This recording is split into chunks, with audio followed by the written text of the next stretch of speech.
Another important issue relating to hypothesis test is the issue of possible testing errors. What do I mean by that? Remember that we're doing inferential work. We're collecting data from a sample and we're trying to go from the sample to the population. Because the sample is not necessarily representative of the population, what we may end up with is some conclusions which are incorrect. This is an issue that needs, of course, to be kept in mind. As we're going to see, there's not much we can do about it, but it has still to be kept in mind. Okay?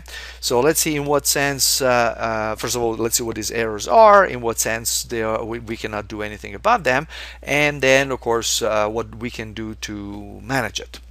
So first of all, notice that whenever we are dealing with the hypothesis testing situation, we have in front of us four possibilities. Well, first of all, the null hypothesis may be true or may be false in the population, right? We don't know which one it is. That's what we're trying to find out. Is the answer to the question, is it true that one way or the other? And we don't know in the population what the conclusion, what the truth is. All we can do is look at the sample, compute the p-value, and find out if the p-value is small or is big, right? Always in relation to the significance level. All right, so let's say that the null hypothesis is true. So there is no difference in the population. We collect our data, we compute the p-value, and the p-value turns out to be big, bigger than the significance level. Okay, what are we going to conclude in that case? We're going to conclude that we don't have enough evidence for a difference, which is actually correct, because we're starting from the assumption that there is no difference in the population. So in this case, we're fine. We have reached the correct conclusion. However, let's say that the null hypothesis is true in the population. There is no difference between the two groups.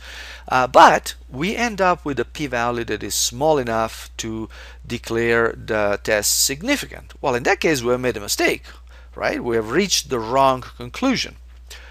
And in this case, we are calling this a type 1 error. In fact, I used the word mistake a minute ago. Shortly, I will tell you why that is not the right word to use.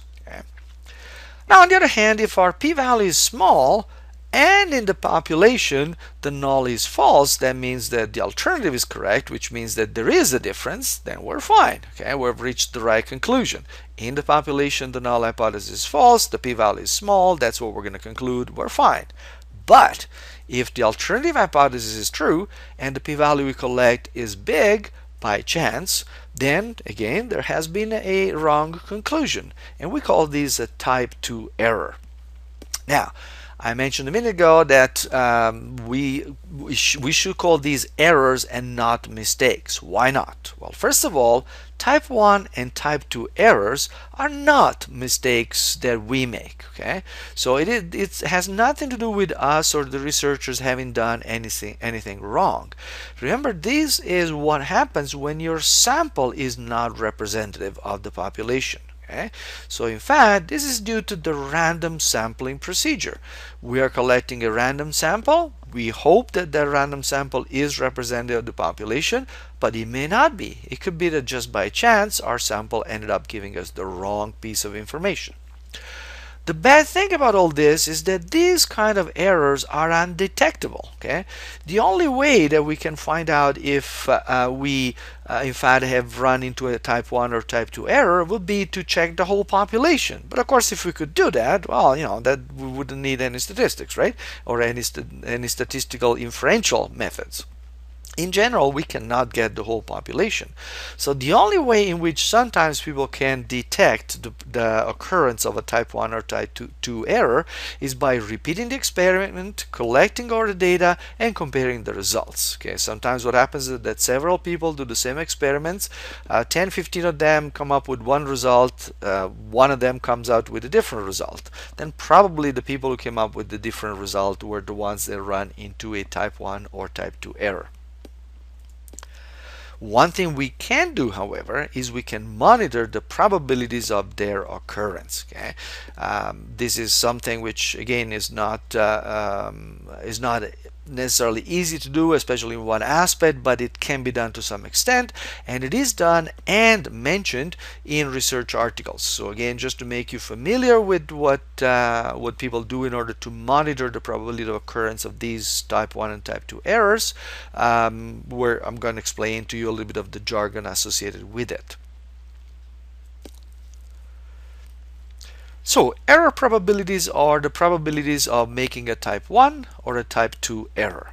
Okay, now the situation between type 1 and type 2 error, the two situations are very different. In what sense? The probability of a type 1 error is what? When do we make a type 1 error? Remember, this is the probability of selecting the alternative, of concluding that we're going to support the alternative because the p-value told us so, when in fact the null is correct. Okay? So what does that mean? Well, that's the probability of getting a significant p-value by chance, not because there was a difference in the population, but because just our sample gave us a significant p-value. But that's exactly what we call the significance level, and we have that totally under our control. So if we want to reduce or increase the probability of making a type 1 error, all we had to do is change the significance level. Now, this sequence of descriptions of what this probability of type 1 error is may not be totally clear, just like anything else in this realm. Again, remember, this is part of the game. It will come slowly, and as the more you understand about p-values, significance levels, and so on, the better you'll understand these concepts. The important thing to remember is that, again, the probability of type 1 error is, in fact, the significance level. And we can decide, remember, we decide the significance level independently and arbitrarily. Now, type 2 error, that's another story. Okay, the probability of type 2 error depends, in fact, on several factors. What are those factors? Well, I'm going to leave you hanging until the next class, because in fact the probability of type 2 error is very much related to another very, very important concept related to hypothesis testing, which we're going to look at next time. Okay, so for now, just review these concepts that we've seen today and try to apply them in the articles that you're working on, and then we're going to be looking at the type 2 error probabilities next time.